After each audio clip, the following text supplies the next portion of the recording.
Bagikan berkat buat setiap orang di sekitar kita. Puji nama Tuhan. Setelah itu Anda boleh duduk kembali. Haleluya, puji nama Tuhan. Kita mau berterima kasih juga buat tim Present Worship sudah melayani kita. Kita kasih tepuk tangan juga buat mereka. Thank you teman-teman, kalian luar biasa. Puji nama Tuhan. Sepanjang bulan Oktober kita belajar mengenai melatih kebaikan. Kita sudah sepakat bahwa nggak ada orang yang lahir langsung bisa buat baik. Dan itu sebabnya Tuhan melakukan kebaikan buat kita dengan memberikan keselamatan yang merupakan anugerah atau pemberian Tuhan, bukan karena kemampuan kita. Tuhan memberikan kebaikannya, Tuhan melimpahkan kasih-Nya buat kita, kebaikan dan kasih yang Tuhan kasih buat kita adalah sebagai modal untuk kita bisa melakukan kasih sama orang lain, untuk kita bisa berbaikan sama orang. Artinya gini saudara, kita nggak bisa melakukan apapun tanpa modal. Harus ada modal dulu. Nah Tuhan kasih modalnya sama kita. Kebaikan yang Tuhan kasih, sama cinta yang Tuhan berikan, itu jadi modal sehingga kita bisa mengasihi orang dan bisa baik sama orang.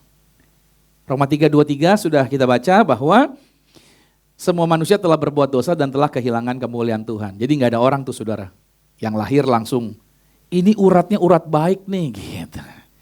Nggak ada ya.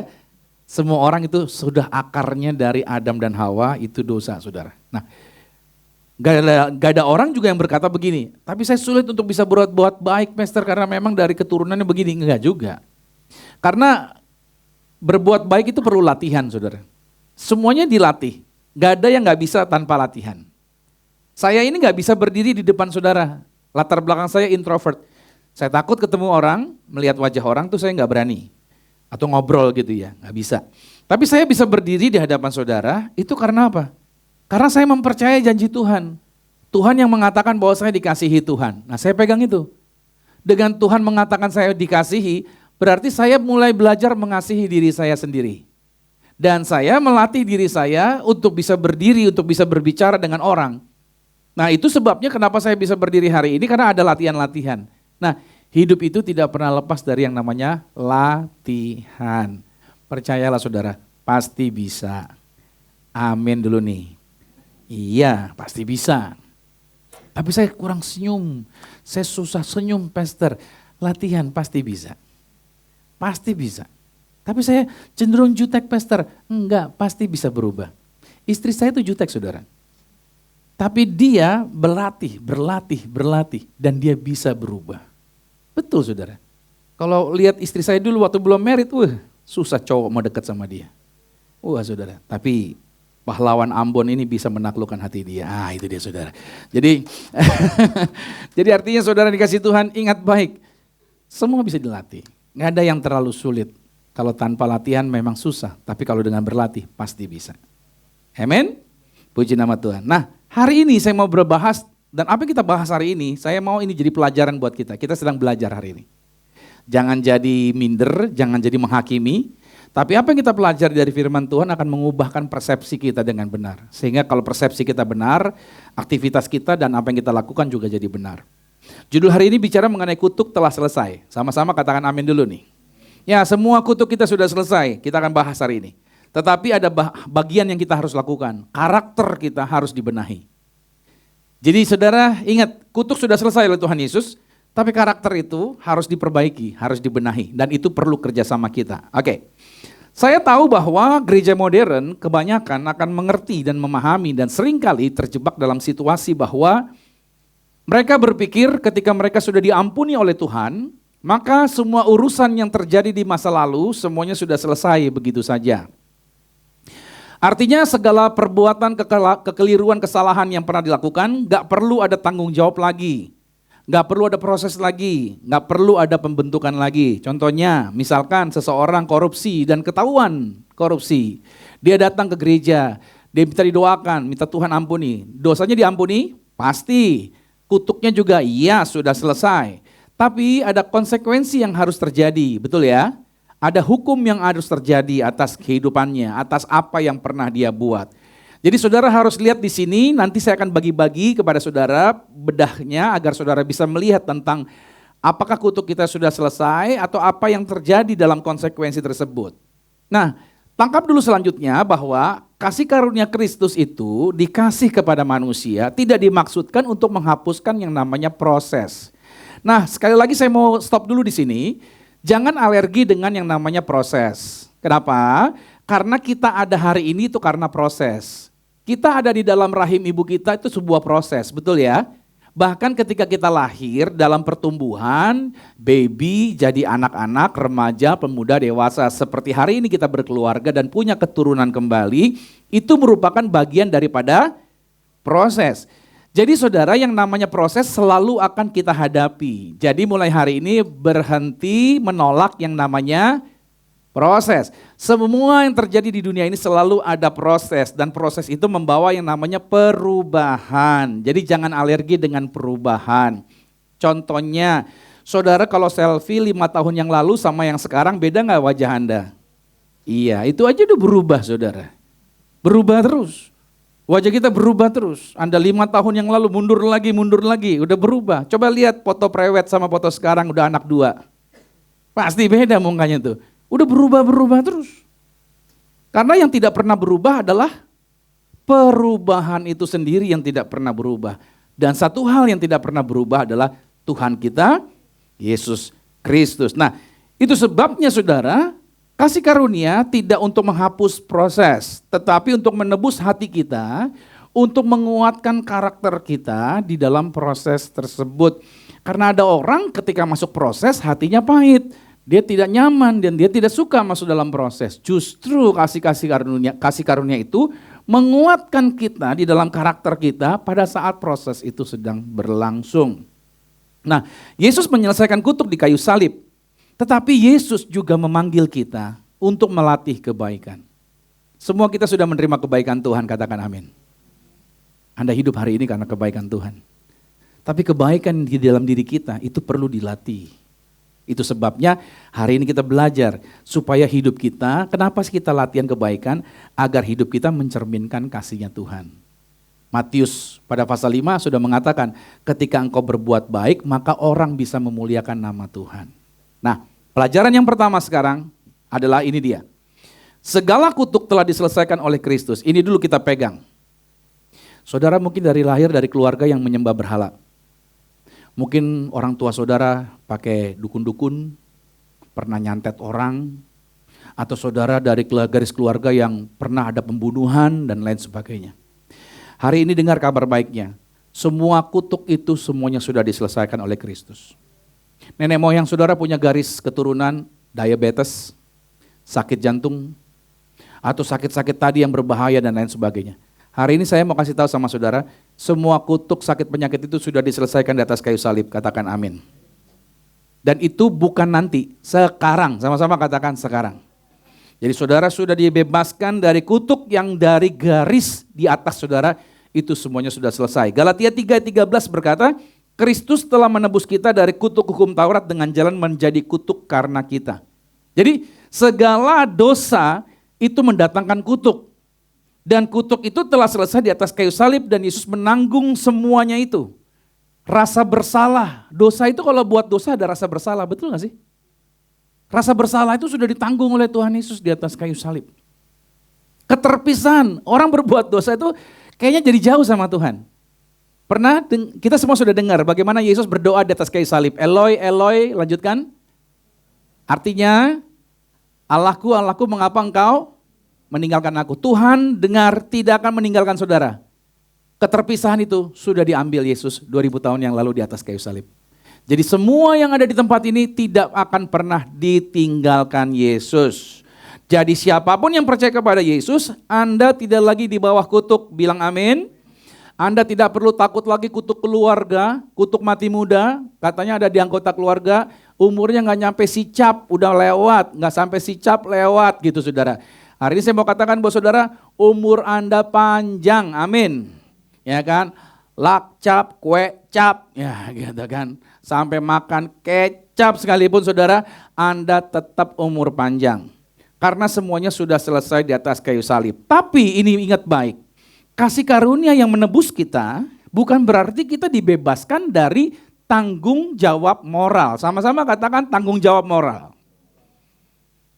Hidup ini saudara, apa yang kita buat kan ada akibatnya, betul gak sih? Saudara makan banyak sampai saudara bangun gak bisa lagi duduk terus. Anda makan banyak akibatnya kekenyangan. Makan banyak bisa kekenyangan, bisa gula darah naik, bisa kena kolesterol, ya kan? Gara-gara saudara makan banyak, saudara akhirnya mules. Itu semuanya adalah akibat dari makan banyak. Apa yang kita buat berakibat sesuatu yang setelah kita buat. Nah, justru di sini kita perlu melakukan yang benar, saudara. Mengerti yang benar maksud saya. Ketika kita melatih kebaikan melalui pertobatan yang nyata, kita akan merasakan efek yang benar dalam kehidupan kita. Nah, sekarang kita masuk. Tadi yang pertama, semua kutuk sudah selesai. Yang kedua, ini dia pegang. Ada hukum ini yang terjadi. Yang disebut dengan hukum tabur tuai. Tabur tuai masih berlaku. Tabur tuai masih berlaku sampai hari ini. Galatia 6 ayat 7 dan 8 dikatakan jangan sesat. Tuhan tidak membiarkan dirinya dipermainkan. Karena apa yang ditabur orang, itu yang akan dituainya. Pesan saya, taburlah apa yang ingin kamu tuai. Ayat yang ke-8, sebab barang siapa menabur dalam dagingnya, dia akan menuai kebinasaan dari dagingnya. Tetapi barang siapa menabur dalam roh, dia akan menuai hidup yang kekal dari roh itu. Ini bukan kutuk, saudara. Tapi ini prinsip ilahi. Bahwasanya kalau kita menabur dalam daging, contoh, hawa nafsu. Anda emosian terus. Ya kan? Cuman jalan kesenggol dikit, apa loh? Gitu. Cuman kesenggol doang, saudara. Emosian gitu. Anda bawa mobil kecepatan 80, dilewatin kecepatan 90, kurang ajar gitu, saudara. Ya, Anda emosian gitu, saudara. Lihat lagi minum kopi gitu ya. Nanti waiters lewat cuma ngeliatin doa, saudara. Apa lu lihat? Sebenarnya langsung marah-marah gitu. Lu pikir gua gak bisa bayar? Gua beli ini toko kopi gitu. Saking emosinya gitu, saudara. Emosi yang kita tabur itu menuai persengketaan, perseteruan. Kita sulit berdamai dengan orang, betul gak sih? Kita bawaannya apa? Panas terus. Walaupun suhu AC udah 16 derajat, Anda bawaannya emosi terus. Kalau kita menabur di dalam kebohongan, maka kita akan menuai orang gak mau lagi percaya sama kita. Saya punya teman, dia main musiknya jago, saudara. Bikin musik luar biasa.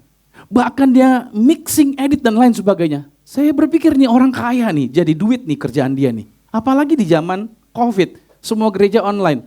Pasti bikin musik dia akan laku. Tapi saudara tahu hidupnya hari ini seperti apa? Hidupnya gak punya apa-apa, saudara. Kenapa gak punya apa-apa? Karena itu tadi. Dia bohongin gereja ini, dia bohongin gereja itu, dia tipu. Bahkan saya pun ditipu berkali-kali, saudara. Tapi itu yang terjadi. Ketika dia menabur di dalam kebohongan, maka ada lagi orang yang mau percayain proyek sama dia. Saudara punya bisnis, tapi kalau saudara bangun bisnis Anda, tipuin orang terus. Tinggal tunggu waktunya aja. Gak ada lagi orang yang mau percayain proyek sama Anda. Halo? Ketika engkau dipercayakan sesuatu, ingat baik, kerja dengan baik. Tapi kalau saudara setiap kali masuk perusahaan, berantem mulu di perusahaan itu, entah pindah lagi, masuk perusahaan, berantem mulu. Ya kan? Ini saya pikir kenapa bikin ribut terus sebenarnya. Kalau manusia diciptakan dari debu dan tanah, jangan-jangan kalau engkau sering berantem, jangan-jangan kau diciptakan dari tanah sengketa. Makanya kau ribut terus, setiap masuk dimanapun kau berantem. Nah artinya, apa yang kamu tabur, itu kamu akan tuai. Kalau kamu taburnya ego dalam rumah tangga, suami merasa bahwa lebih utama dulu, istri merasa lebih utama dulu. Egois terus di dalam hubungan antara pria dengan wanita, ego di dalam situ. Maka kalau kita menabur di dalam ego, yang kita tuai adalah apa? Luka, saling melukai. Akhir suami istri ribut, hancur rumah tangganya. Hilanglah kepercayaan dan lain sebagainya. Tapi sebaliknya, coba kalau kita tabur di dalam pengampunan, itu namanya nabur dalam roh. Coba suka mengampuni. Oh, saudara kalau suka mengampuni, wajah Anda awet muda, saudara. Anda gak perlu terganggu ganti skincare. Anda tetap kenceng, haleluya. Wajah Anda tidak terganggu efek gravitasi turun ke bawah. Anda akan tetap terjaga dengan baik, haleluya. Ya kan? Itu artinya Anda berikan yang namanya nabur dalam pengampunan. Siapa sih orang yang gak bisa buat salah? Saya bilang sama istri saya, dan saya katakan, kamu saya sayangi, kamu saya cintai, dan kamu saya maafkan. Tapi orang yang saya cintai, orang yang saya maafkan, bukan berarti orang itu tidak bisa buat salah. Dia tetap akan bisa buat salah, dan saya harus mengampuni dia lagi. Saya harus memaafkan dia lagi. Hubungan suami istri itu seperti itu. Saya buat salah, dia pasti maafin saya. Bukan berarti saya gak berhenti berbuat salah. Ada lagi hal salah lagi yang bisa saya buat. Tapi itulah rumah tangga, saudara. Suami istri harus saling mengasihi, saling mengampuni sampai kapan? Sampai selama-lamanya. Itu rumah tangga. Tapi kalau saudara berkata, saya gak mau pasangan saya buat salah lagi, jangan kawin sama dia. Saya sarankan sama Anda, jangan menikah, sendiri saja sampai selama-lamanya. Sehingga Anda akan menyanyi lagu, sendiri lagi gitu kan. Anda akan terus sendirian saja, karena itu mengamankan saudara. Kalau saudara bersama, Anda akan terluka, karena dia bisa buat salah lagi. Kenapa sih saya harus mengampuni pasangan saya? Kenapa pasangan saya harus mengampuni saya? Karena kami berdua tidak sempurna. Yang sempurna cuma Tuhan. Saya sudah katakan sama saudara, saya tidak sempurna, istri saya tidak sempurna. Tapi kami berdua sudah keluar dari masa lalu kami. Kami sekarang sedang bergerak menuju kesempurnaan. Pesan saya buat saudara, tinggalkan masa lalu Anda, bergeraklah bersama dengan Tuhan menuju kesempurnaan yang Tuhan telah janjikan buat hidup saudara dan saya. Amin. Nah, itu sebabnya di sini kita perlu menabur dengan benar. Kalau kita menjadi orang yang bertanggung jawab, saudara, dalam hal-hal kecil yang kita buat, kita bertanggung jawab. Misalkan pemusik, mereka bertanggung jawab, mereka latihan dulu, mereka prepare lagu-lagu yang mereka mau nyanyikan. Saya yakin kesetiaan mereka, tanggung jawab mereka di area kecil, itu akan dipercayakan perkara yang lebih besar. Masih ingat firman Tuhan, barang siapa setia dengan perkara kecil, dia akan dipercayakan perkara yang besar. Saudara, hal-hal besar itu dimulai dari hal yang kecil, bertanggung jawab. Anak-anak muda, kalau engkau bangun tidur, beresin kamarmu enggak, beresin tempat tidurmu enggak, itu hal yang kecil loh saudara. Simple sebenarnya. Oh ada mbak, betul. Tapi saudara harus melatih dirimu untuk belajar bertanggung jawab di area-area Anda. Kalau orang menabur di dalam rohnya dengan benar, maka dia akan menuai kehidupan, dia akan menuai damai, sejahtera. Sesimpel itu. Jadi saudara harus pahami, ketika kita melakukan bagian kita, maka Tuhan akan melipat kali gandakan dan kita diangkat ke tempat yang lebih lagi. Jadi tergantung apa yang kita tabur, maka itu yang akan kita tuai. Sebagai contohnya saudara, bila mana ada seorang pria pernah jatuh cinta, ini belum menikah, masih anak muda, lalu jatuh dalam dosa percabulan, dan dia meninggalkan pasangannya. Terus kemudian dia bertobatlah, pasangannya terluka, dia bertobat. Lantas dia menjadi orang percaya. Nah, untuk kasus seperti ini, secara rohani pada waktu dia datang sama Tuhan Yesus, kutuknya sudah selesai, betul. Tapi secara moral, ada tanggung jawab. Dia perlu berdamai dan perlu minta maaf. Nah banyak orang Kristen kan gak begini nih. Udah diampuni Tuhan udah, tapi dia gak bertanggung jawab. Maaf nih, apalagi kalau sampai perempuannya hamil punya anak, kamu harus bertanggung jawab. Halo? Kamu harus bertanggung jawab biaya buat anak itu. Ya oke lah tidak dilanjutkan pernikahan dan lain sebagainya. Mungkin secara ranah hukumnya kamu harus selesaikan juga. Secara pengampunan di hadapan Tuhan kita diampuni. I believe that. Tapi secara manusia kita perlu berdamai dan kita perlu minta maaf. Bahkan ada tanggung jawab atas kesalahan yang kita buat. Kenapa? Karena orang yang sudah diampuni, katanya diampuni Yesus, harus menunjukkan buah daripada kasih karunia itu melalui karakter yang bertanggung jawab. Sampai di sini saudara belajar sesuatu? Iya. Jadi orang Kristen jangan cuma angkat tangan, Tuhan berkati saya, Tuhan limpahkan saya. Tapi jadi orang Kristen tuh harus menunjukkan karakter yang sama seperti Tuhan yang kita sembah. Karena menjadi seorang penyembah adalah seorang penyembah itu menjadi sama dengan apa yang dia sembah. Kalau yang kita sembah Yesus berarti karakter kita sama seperti Yesus. Jadi yang kedua, ada hukum yang disebut apa tadi? Tabur tuai. Nah, poin 3 dan poin 4, dua hal ini kita belajar dari seorang anak Tuhan bernama Daud. Mari kita lihat poin selanjutnya. Daud itu hidup di bawah kasih karunia. Daud ini orang perjanjian lama. Kasih karunia itu perjanjian baru saudara, diajarkannya. Tapi Daud menuliskan ini di perjanjian lama. Dia ditempa oleh konsekuensi. Mari kita lihat Roma 4, dikutip oleh Rasul Paulus. Seperti juga Daud menyebut berbahagia pada ayat yang ke-6, orang yang dibenarkan Allah bukan berdasarkan perbuatannya. Gak ada di perjanjian lama tulisan seperti ini kecuali Daud yang ngomong, saudara.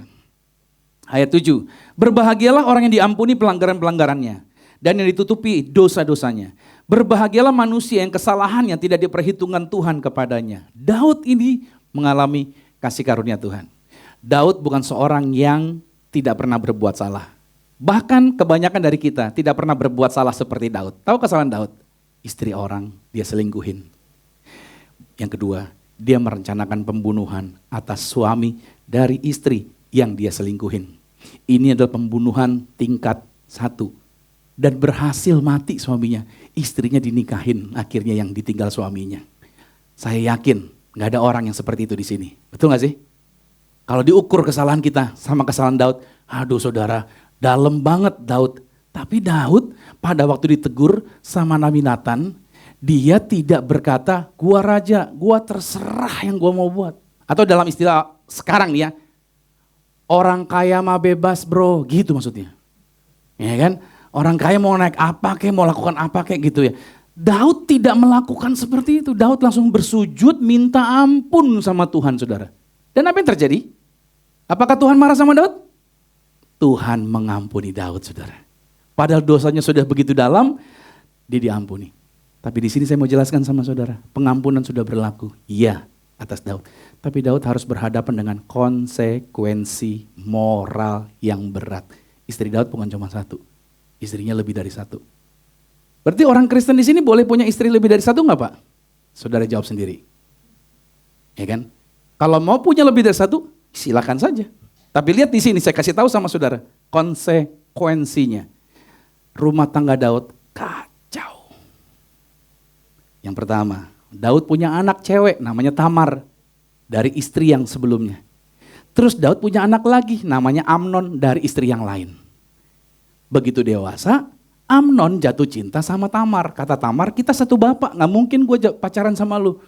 Dibuat rekayasa sedemikian rupa, akhirnya Amnon pura-pura sakit dan minta dirawat oleh Tamar. Begitu Tamar datang ke kamarnya dia, diperkosalah Tamar. Jadi anak Daud memperkosa adiknya. Tamar punya kakak Absalom, dengar adiknya diperkosa, dendam. Lantas dia bikin situasi, rencana bagaimana caranya saya mau balas dendam. Akhirnya Absalom ketemuan dengan Amnon dan Amnon dibunuh oleh Absalom. Lihat, rumah tangganya berantakan kacau. Siapa yang rumah tangganya pernah begini? Ada? Nggak ada saudara. Lihat ini nih, dia bunuh Absalom, bunuh Amnon. Nggak sampai di situ saja. Absalom yang ikut bekerja di pemerintahan bersama dengan Daud, ternyata membangun rekayasa untuk apa? Mengadakan kudeta. Dia deketin para petinggi-petinggi, direkrut sama dia, ayo gulingkan bapak gua, biar gua yang jadi raja. Kesejahteraan lu gua cover, gua jamin. Lu masing-masing gua kasih mobil Alphard satu-satu, gitu saudara. Dibilang sama Absalom. Nanti lu bebas pajak katanya gitu. Semua aman, gua cover lu gitu. Akhirnya apa yang terjadi? Akhirnya semua mulai ikut-ikutan tuh mendukung Absalom. Dan Daud dikudeta saudara. Daud turun dari tahtanya. Kalau saudara jadi Daud, Anda akan berkata apa? Anak kurang ajar gitu kan. Gua bunuh lu gitu kan. Tapi Daud enggak saudara. Daud melipir pergi dari Yerusalem. Ditinggalin kerajaan. Enggak apa-apa anaknya ambil. Dia pergi sama dengan pasukannya. Dia pergi. Dalam perjalanan pergi saudara. Maaf ini ya. Alkitab yang menulis.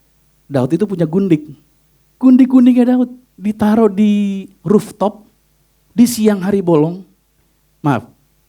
Itu dicabulin saudara sama Absalom. Di depan rakyat semuanya. Jadi Daud benar-benar dipermalukan sama anaknya si Absalom ini. Dan itu yang terjadi. Pertanyaan sederhana. Apakah situasi yang terjadi atas Daud itu kutuk? Menurut saudara itu kutuk? Gila Daud. Rumah tangganya hancur.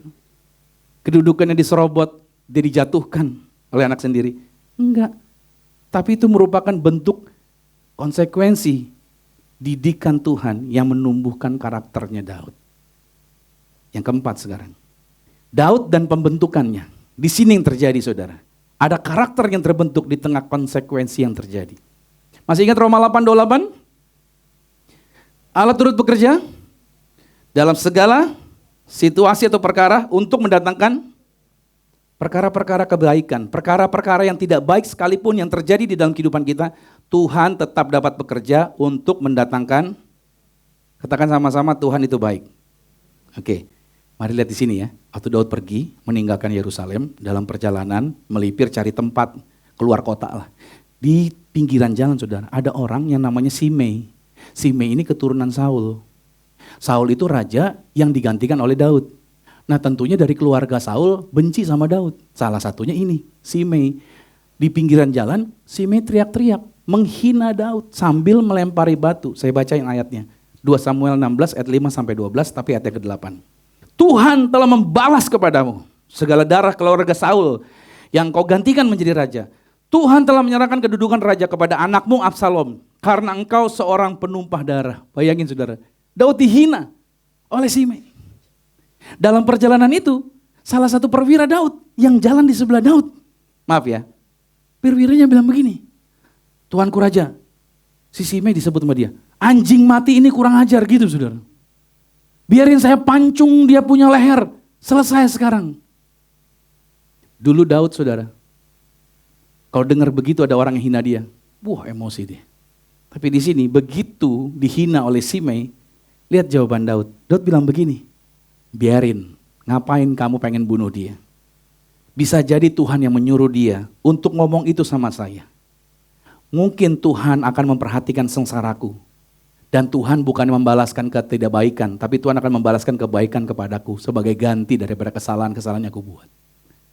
Berubah Daud, dia tidak emosian, dia tidak panasan, tapi dia dilembutkan. Saya yakin saudara, situasi yang terjadi negatif itu terjadi atas hidup kita. Ada karakter yang diubahkan di dalam kehidupan kita. Amin dulu nih.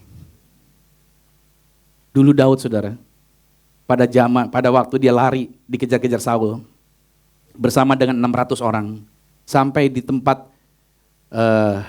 pengguntingan bulu domba miliknya Abigail sama Nabal. Nabal ini orang kaya. Daud berinisiatif nyuruh tentaranya bikin pagar betis kelilingin pengguntingan bulu domba agar tidak ada perampok masuk. Jadi selama pengguntingan bulu domba nggak ada satupun bulu domba yang dirampok. Daud jagain dengan pasukannya. Terus Daud cuma minta sama Nabal, suruh pasukannya minta dikasih roti sama dikasih air. Udah itu aja, nggak minta duit saudara. Nabal menghina pasukannya Daud. Seperti Simei gini, dihina. Tahu nggak respon Daud? Ini sebelum ini ya, sebelum jadi raja. Daud marah, emosi saudara. Langsung bilang sama pasukannya, ambil pedang, hari ini kita ke rumah Nabal, nggak ada orang yang bernapas di situ yang kita biarkan hidup, matiin semua. Begitu saudara. Tapi nggak jadi, Tuhan batalkan itu. Yang saya mau notice sama saudara, emosinya Daud luar biasa di waktu itu. Tapi situasi yang sama sekarang Daud hadapi, cara Daud menanggapinya sekarang berbeda. Dia menanggapinya dengan lembut, katakan dengan lembut. Itu saya mau katakan sama saudara, lihat perubahan Daud. Daud berubah, dia jadi lembut hati. Daud tidak membalas, dan Daud menyerahkan pembelaannya sama Tuhan. Bahkan pada waktu panglimanya Daud akan berperang berhadapan dengan Absalom, Daud masih bilang begini dalam 2 Samuel 18 ayat 5. Tolong perlakukan Absalom dengan baik, dengan lembut karena aku. Jangan kamu apa-apakan dia. Daud masih berbelas kasih. Saudara kalau usaha saudara ditikung sama orang, dijatuhkan segala macam, kira-kira saudara sama orang itu gimana? Oh saya doain Pak, doanya bagaimana? Oh Tuhan, bikin stroke dia Tuhan. Kan doanya gitu saudara. Kita benci banget tuh orang ngambil usaha kita itu. Aduh itu hak saya kok diambil. Ya kan?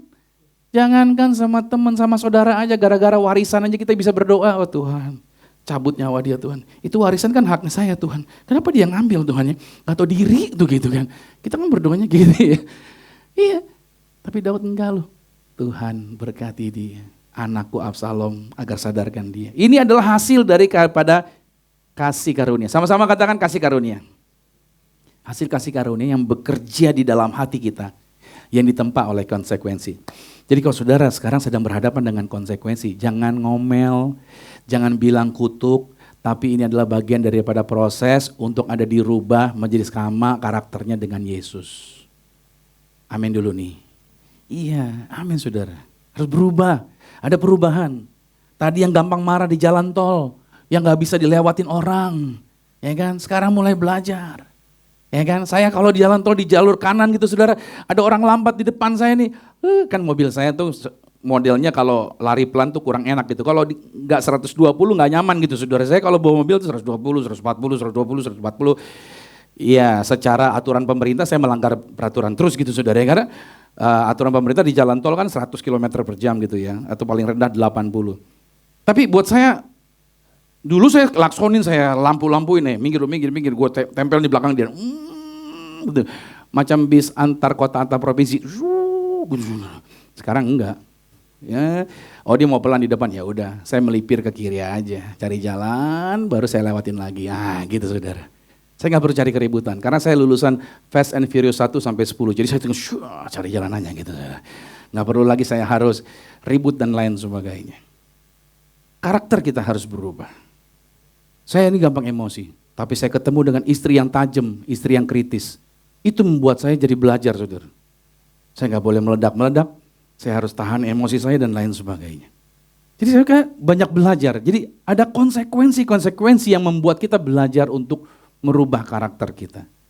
Nah, saya bukan hanya ngajarin Anda bagaimana diberkati Tuhan, tapi saya ngajarin Anda bagaimana Anda menabur dengan benar dalam hidup Anda. Karena apa yang kita tuai tergantung apa yang kita nabur. Yang kelima saudara, dari kutuk sekarang berubah menuju kebaikan. Artinya begini, semua kita di tempat ini punya masa lalu, pernah ada kegagalan, ya kita semua pernah gagal saudara. Gak ada orang yang sempurna. Kita pernah ada luka, ya kita pernah terluka. Tapi Tuhan tidak menghapus masa lalu kita. Jangan pernah berdoa, Tuhan hapuskan ingatan saya masa lalu. Nggak ada saudara, itu lagu. Ya kan? Lumpuhkanlah ingatanku, lupakan akan dia. Itu lagu saudara. Seandainya saudara bilang, pendeta tolong doakan agar memori saya masa lalu hilang. Saya cuma mau kasih contoh. Ini Henry punya istri Melissa. Berapa tahun married man? Mau 2 tahun ya? Tahu-tahu Melissa saya doain. Toto memori Melissa tentang Henry hilang. Terus Henry bilang, ayo sayang kita pulang. Kira-kira jawaban Melissa apa? Siapa lu? Bener gak? Melissa kan gak inget dia. Ketika memori Henry hilang di dalam dirinya Melissa tidak mau jalan lagi sama Henry. Betul gak sih? Kata Henry, ini kita udah married loh. Enggak, gue gak pernah married, kata dia gitu. Ini anaknya, anak siapa gue gak tahu, gue gak pernah hamil. Kenapa deh Melissa bisa ngomong gitu? Karena memorinya hilang. Paham sampai di sini? Kita hidup hari ini karena ada memori. Jadi memori itu baik gak? Baik. Makanya Tuhan tidak menghilangkan memori masa lalumu, tidak. Tetapi Tuhan menebus memorimu dan menjadikan memori itu sebagai alat pembentukan dalam hidupmu. Tuhan akan membentuk engkau untuk serupa dengan Dia. Kasih karunia membebaskan kita dari kutuk. Tapi konsekuensi pertobatan membawa kita kepada pertobatan. Konsekuensi membentuk karakter dan tanggung jawab kita. Saya makan daging merah, asam urat saya naik. Itu adalah kutuk nih, bukan. Itu konsekuensi kenapa gua makan. Jadi gara-gara itu saya bertanggung jawab. Ketika ada daging merah, saya harus apa? Saya harus tolak. Saya nggak boleh makan ini. Makan dikit boleh. Cuman kadang-kala kita nggak tahu diri gitu. Ya kan, lupa diri bahkan hajar terus gitu kan. Makanya seringkali saya katakan pendeta itu seringkali cepat dipanggil Tuhan.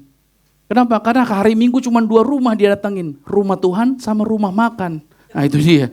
Makan terus. Itu yang membuat pendeta akhirnya cepat dipanggil Tuhan. Nah saya belajar dari situasi ini saudara.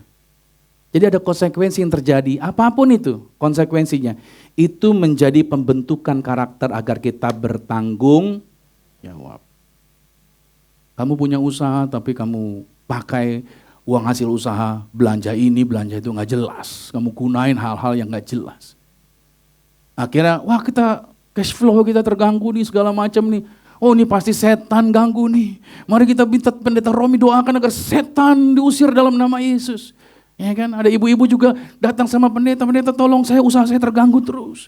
Saya kayak diganggu setan nih. Pendeta berdoa dalam nama Yesus, setan pergi dari ibu ini. Setannya bersuara, bukan gua. Gua gak pernah ganggu ibu ini. Memang ibu ini blow on ngatur uangnya gitu saudara. Paham sampai di sini? Kita perlu bertanggung jawab dengan area kita. Katakan amin dulu nih. Pengaturan keuangan kita yang harus atur. Ya kan? Keranjang-keranjang Shopee Anda mesti Anda bersihkan. Karena itu racun. Nah, artinya kita yang harus bertanggung jawab dengan pilihan-pilihan kita kan, betul gak sih? Kita harus bertanggung jawab. Jangan salahkan Tuhan. Atau salahkan siapa? Salahkan pendeta, pendeta kurang, doanya kurang canggih nih. Saya cari pendeta lain deh yang biar doanya lebih canggih. Bukan, tapi kamu kurang bertanggung jawab. Nah, berarti melatih kebaikan di bulan ini. Belajarlah bertanggung jawab tanpa menyalahkan masa lalumu. Ayo, semua orang pernah gagal, ya udah kita bereskan. Amin. Belajar rendah hati. Kalau kita harus minta maaf, ayo minta maaf, nggak apa-apa. Belajar mengampuni orang yang sudah menyakiti kita. Tapi dia menyakiti saya, dia harus minta maaf, nggak perlu kita datang minta maaf, nggak apa-apa. Belajar menabur dalam roh agar kita menuai hidup yang damai. Nah, aplikasinya saudara pulang hari ini adalah apa? Jujur sama Tuhan tentang masa lalumu. Tuhan tahu kok masa lalu Anda. Gak usah ditutup-tutupin. Ambil langkah nyata untuk mau berdamai. Ayo hubungin. Anda diingatkan siapa nih? Orang yang ada kesel siapa? Ada yang diingatkan hari ini? Coba samperin dia. Minta maaf dengan tulus. Itu bukan tanda kelemahan, tapi karakter yang kuat. Latih kebaikan setiap hari. Latih kebaikan, latih kebaikan. Jadilah pembawa damai, bukan balas dendam. Jadilah orang yang menabur dalam roh, bukan dalam daging. Terus menabur dalam roh. Walaupun mungkin kau kehilangan, kau ditipu dan lain sebagainya, tetaplah menabur dalam roh. Saya berdoa bos saudara, Daud pernah gagal, Daud pernah error, tapi Daud dibentuk Tuhan dan kehidupannya berubah. Ada pembentukan yang masih berlangsung sampai hari ini, gak apa-apa. Karena di dalam proses itu, kasih karunia diberikan buat kita, agar kita dibentuk dan kita dikuatkan. Saya teringat kata-kata Paulus, setelah 3 kali aku berdoa atas utusan iblis ini, tapi Tuhan menjawab apa? Cukuplah kasih karuniaku bagimu. Justru dalam kelemahanlah kuasaku dapat bekerja dengan sempurna. Kita gak kuat dengan kekuatan kita. Kita butuh kasih karunia Tuhan. Jadi kasih karunia itu menghapus kutuk. Tetapi konsekuensi itu membentuk karakter. Gak apa-apa ya, dibentuk. Gak apa-apa ya, diproses. Tetap jalani. Jangan selalu berkata, Tuhan kasih karuniamu membebaskan semua akibat yang aku buat. Enggak. Mulai hari ini, jadilah orang Kristen yang bertanggung jawab. Kalau ada proses yang terjadi, tetap setia. Walaupun kelihatannya badai, walaupun kelihatannya ada tofan, tapi tetap percaya Tuhan tidak pernah meninggalkan Anda. Dia proses Anda. Yuk kita bangkit berdiri, kita datang sama Tuhan. Thank you Jesus. Terima kasih Tuhan. Mengalir kuasa dari tempat maha tinggi, Bapa kekal mulia, Kau hadir di sini, memulihkan hati, menyembuhkan yang terluka. Ku kan tenang bersamamu Bapa.